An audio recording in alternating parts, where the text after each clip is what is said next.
Part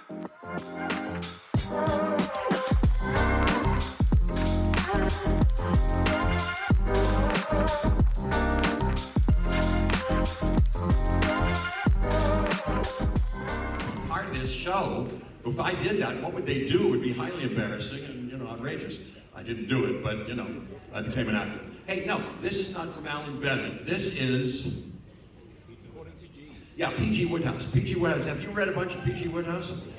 This is all under the file I Love England, because I've read everything by P.G. Wodehouse. Do you know those Jeeves books? Here's the quote.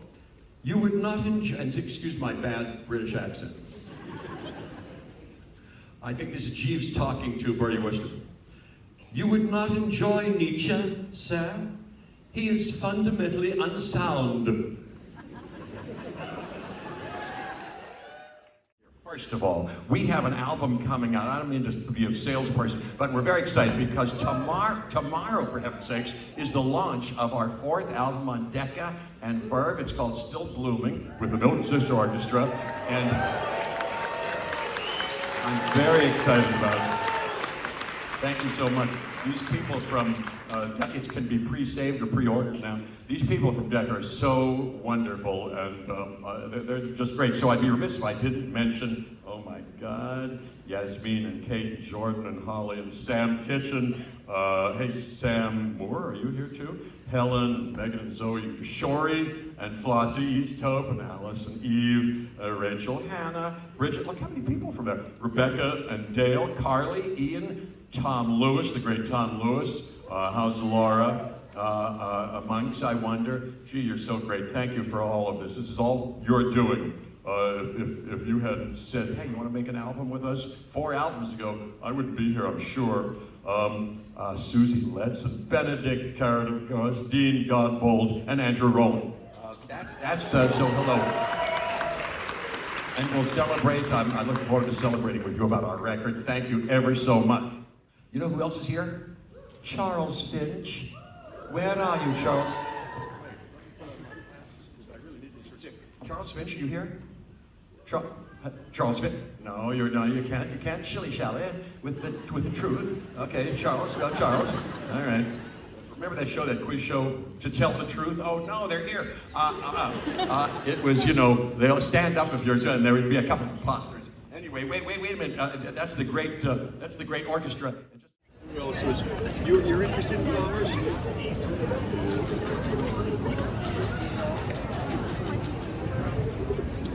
What's her name? What's this? Yeah, my name's Jeff Goldblum. Look who it is. Happy birthday to you. Still blooming. Thank you, sweetie. Those are the sweet tones of a very jazzy Jeff Goldblum.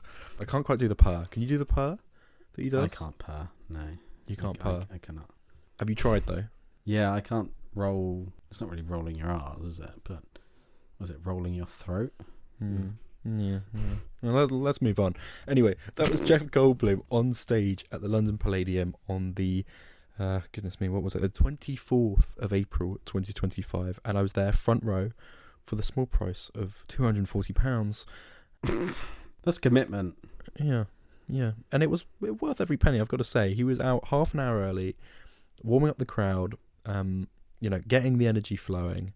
And he was absolutely brilliant and just as enigmatic and unique and attentive and amiable as you'd expect him to be. Like, really lived up to expectations. And I said it in episode 65.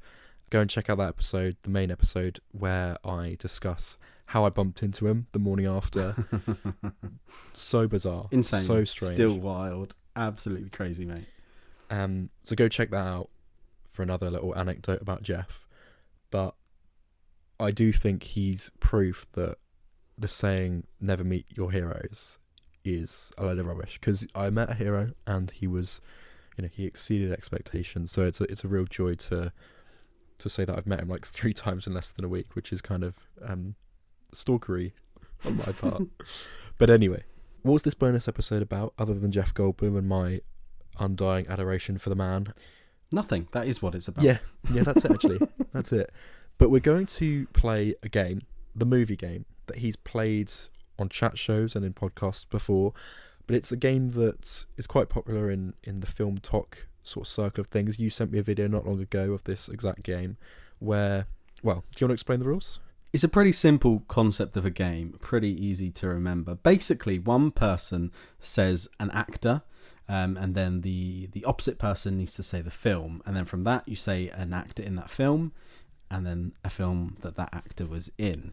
If that butchered the understanding of it, you'll get it the moment we start doing it. And so you said Jeff played this on stage then? Yeah, so he started this before the band came on the stage, and he got to the point where we got to Harrison Ford, the actor. Nice. So next we've got to name a film that he's in. And he said on stage, remember that, and we'll come back to it. Yes. But he never did. He was too busy doing music. So if that doesn't sum up Jeff Goldblum, then I don't know what does. But bless him. Little does he know, he's just given us content for another podcast episode. So more power to him. So we're going to pick up that game and try and play it for just a couple of minutes here with you and I. I'm terrified of this because I know Jeff Goldblum's a huge geek and he was very good at this game, but I'm nervous. I'm nervous to pick it up. But let's hear the clip of him getting to Harrison Ford, and then we'll pick up after that.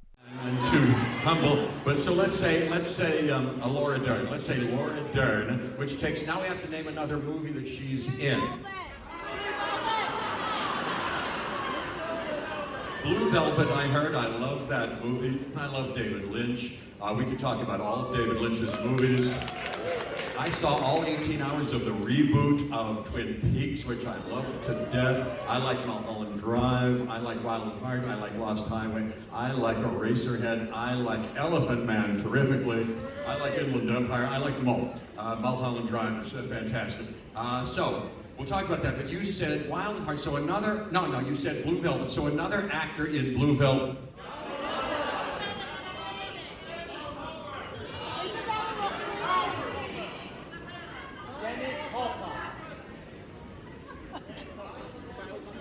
Kyle MacLachlan, yes, is in Blue Velvet. So is Dennis Hopper, so are Menace People. But let's say Kyle MacLachlan. Kyle MacLachlan takes us to, and then we'll quit pretty soon. Kyle MacLachlan takes us to another movie of his, which is?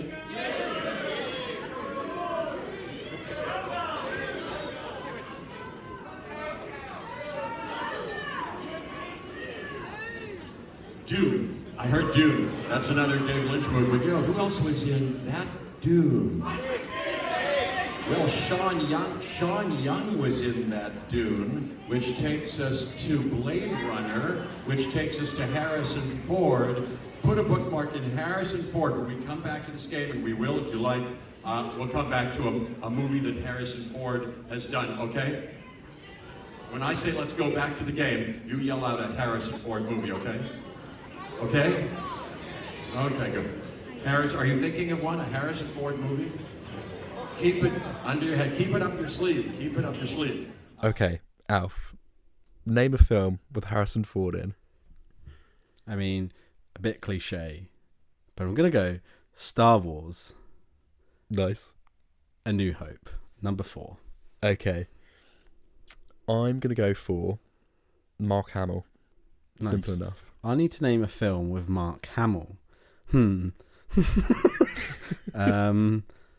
Already struggling here. Well, let's go full circle and say, I'm going to say Star Wars again, episode The Last Jedi, episode 8. Okay, controversial. Let's go with Oscar Isaac. I knew that's where that was going. I'm going to go Ex Machina. Nice. Okay, I raise you Donald Gleason. I raise you Peter Rabbit. James Corden. Oh God. Oh crikey. What else has he voice acted in? Surely something. Is he in Trolls? He feels like the kind of guy who'd do that. Is he in Trolls? Can I say Trolls? Oh no, wait. Yeah, you said James Corden, right? Oh, you said the film Peter. Yeah. Oh yeah, of course. Oh yeah, I'm doing more than I needed Peter. to. Yeah, of course. God. I thought by Peter Rabbit you just meant James Corden. No, Peter Rabbit, where James Corden is that. You said James Corden. I'm going to say Cats. Oh, very good. Okay, Taylor Swift. Amsterdam? Yeah. Less said about that film, the better. Margot Robbie. Birds of Prey. Ooh. He's Ewan McGregor. Should we try and work it back to Jeff Goldblum if we can? Oh, I love that. That's great. I was going to be really mean and go, salmon fishing in the Yemen. Ewan McGregor film. Star Wars Revenge of the Sith. I've got a path back to Jeff here, so... Yeah. Samuel L. Jackson, let's go with that. Django Unchained. Oh, come on. If you just get into Marvel, we'd be golden. Yeah, right. That was a mistake. Ooh. Is Leonardo DiCaprio in that? I don't know. Yes. Yeah, well done. Shutter Island. Oh. Mark Ruffalo? Yes. Yeah. Thor come on. Ragnarok. Thor Ragnarok. Jeff Goldblum, yes! Yeah. Smashed it, mate. Well done. Oh my God, I'm sweating. Excellent. I'm glad we got back round to Jeff. That is in honour of him and your time spent. We managed to go all the way from where he started and all the way back to him. There we go. That was satisfying. That was good fun. That's a fun little game. We'll do that more in the main episodes and faster paced. We'll try and do it in like 5 seconds. I think that could be really fun. Yeah, absolutely. Good game. Good Moving game, on. Game. Good game. Moving on though, we're going to quickly discuss my meet and greet that I had on Monday. So the way it worked was it was a pop-up shop in King's Cross in the Camden area. They had lots of merch to buy. I ended up copying a little metal pin badge, which looks quite cute. It's like a dove sort of shape. I got a very nice cream-coloured sweatshirt, which is very heavy, quite an oversized fit. I just went for medium, but it sort of swamps me. Nice to cuddle up to someone in. Yeah. If you ever want a jumper, Alf, just let me know and we can share it. Big enough for two. Well, I'll leave that to your imaginations, listeners.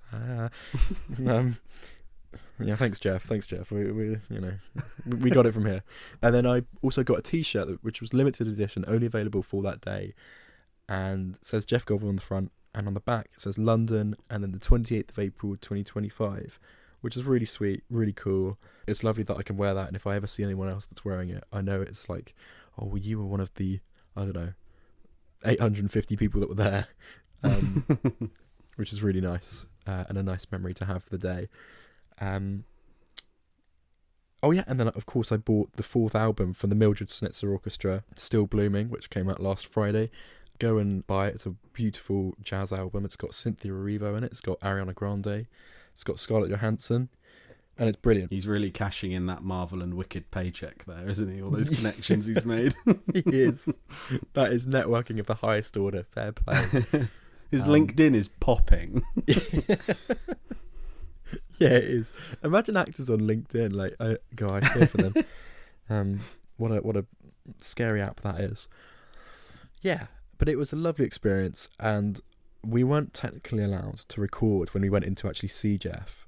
But I took a letter with me, a sort of thank you and apology for stopping him getting in the taxi last week when I saw him. So I handed that over to him, and he was very, very thankful for it. And although we weren't allowed to take our phones in and take our own photos or video or anything, being the sneaky little journalism student that I was, I took in my phone with the voice recording on and in my pocket. But listeners, I'll play the clip, but you'll be able to hear banging every now and then. And that is me anxiously tapping my pockets, which is like, I've got one job, and that's just to like leave the phone alone. Your pockets. And there I am, dum, dum, dum, dum, dum, every 2 seconds. But there we are. I'll insert the clip. It was a lovely time, and I feel very privileged and very lucky that I got to meet him. Hello. How are we? And even, oh, you're so nice. A Roman handshake for you. Yes, absolutely. May I? Marcus. I've got you a letter. I don't know if you're accepting. Kidding? But it's a thank you for last Friday. Because I saw you outside the hotel by complete chance. You're in a rush, but I felt so bad stopping you. So thank you very No, much. not at all. I will cherish that and read it with relish. Brilliant. Thank you very much. Have a great Thank you, day. my Have a friend. wonderful day. Thanks for coming. Thank you. I just want to ask you something. So, jazz isn't really your kind of music, right? Until you listen to Jeff's music. Is that right? Like, you don't strike... I remember when we first met you at uni, I think you were wearing a Michael Bublé T-shirt, and we were like, oh, wow, brave. And yeah, we found out that you were a big fan of Michael Bublé. Interesting. And then we found out you like George Ezra, which was like, okay, cool. But never struck me as a jazz man. But you own all of Jeff's albums and have now seen him in concert. Tell me about that, please. Yeah, so I think Jeff can definitely take some of the credit for introducing me to the rich world of jazz. I love the film Soul that Pixar did as well, and that's all about jazz. I'd recommend that. I think it's underseen and underappreciated. It was one of those Pixar films that went on Disney Plus without a cinematic release. But no, I think music, to an extent, like Michael Bublé sings a bit of jazz, doesn't he? True. So yeah, I think I've always found that a really comforting thing. Like, you go on YouTube and there's study mixes, and a lot of it's lo-fi or people just listen to music that they listen to on the radio. But I would always opt for like rain sounds or cafe atmosphere, like sort of ambience. And a lot of them would have jazz music in it. And then from there, I was like, well, actually, I just like the jazz music on its own. So I would listen to jazz a lot while studying for GCSEs and A-levels. And Jeff Goldblum and the Mildred Snitzer Orchestra and their albums were absolutely a big part of that. And I think I loved all the sort of jazz versions of songs as well. So particularly at Christmas time, I think jazz is really comforting, and it does feel like a festive kind of music, if that makes sense. But yeah, it's a genre that it's probably the most left field genre that I listen to. Like, I don't really listen to rap, but like outside of pop music, jazz is the genre of music that I like. You know, if I had to pick something that wasn't Sabrina Carpenter espresso. So yeah, I absolutely love jazz, and it's something that I wish I listened to more of, actually. And especially when I got my record player a few years ago, it just feels right to play jazz on an analog record player or cassette player or a CD at the very least. You know, it just feels more natural and more respectful, I suppose, to the artists than listening to it on Spotify. Although, of course, Spotify, you know, you can listen to that on the train, and that's lovely in itself. But I think there is something that I miss about record players and CD players and things like that just gives it weight and gives it a tangibility that you don't have when you're listening on YouTube or Spotify or iTunes, whatever it might be. I'm feeling like I'm back on the BAMJ journalism course, if I'm honest. But I was also going to ask, you were so kind to let me read the letter that you gave to Jeff, so that was nice. And I did obviously read it, but for the people listening, what was the essence of that letter? What did you say, and what films did you mention in it? Because I think that's quite important. You're clearly a huge fan of Jeff. I am too. But what was the writing in the letter? Yeah, so I said, of course, Jurassic Park's my favourite film of all time, and Ian Malcolm's the best character in that film. He's my favourite in that. And, you know, big defender of the Lost World Jurassic Park, as we've discussed previously. I also gave a big shout out to The World According to Jeff Goldblum, the sort of National Geographic show that he did. I think a couple of seasons of it, 2019, 2021. It's one of the shows that Disney Plus used to launch the platform. And I think I loved that. Right? Yeah, they sadly took it off, but I requested sort of naively that maybe a third series might be on the way, but we'll see. Although I will say, if there is ever a third series, I'm taking the credit for it, because my God, I'm sure I'll have played a big part in that. But it's a lovely, really comforting show, and it really inspired me to take a journalism course, actually. So I first watched it in 2020, and it became a comforting thing to watch in lockdown. I rewatched the series a handful of times, actually. And it's so quotable. Like, Jeff Goldblum was one of those people that you can watch his films or watch his TV shows and you can love them, but actually just him in a podcast setting or in like a YouTube edit is hilarious and so utterly unique. You kind of can't help but smile, and he's such a ray of sunshine. And that's part of what I went on to in the letter as well, is that he inspired me to love films at a deeper level like he does, and to be a journalist and to maybe do documentary journalism like The World According to Jeff Goldblum down the line.